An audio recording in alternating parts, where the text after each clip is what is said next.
wie habt ihr ein Hinspiel gegen Leeveswahn Truppe bloß 0-0 spielt. Und ich fäll den Tag vorher noch mit Abschlusstraining. In Radio hätte das hätten, ich kann mich nach Katar absetzen. Ha! Derby wird einfach bloß in diese dösige Standuhr dahin sparen.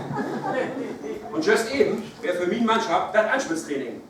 Auch wäre da auch nie. Weil du nichts Besseres zu tun hast, als mit Büchs zu verstecken. Kann ich noch nichts vertellen.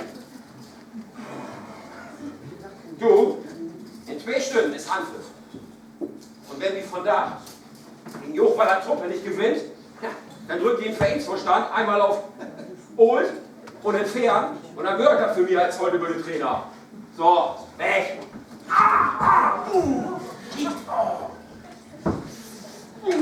Der ist mal froh, dass du kein Peer bist, ne? Was? Das haben wir dir nur entschleppert, ne?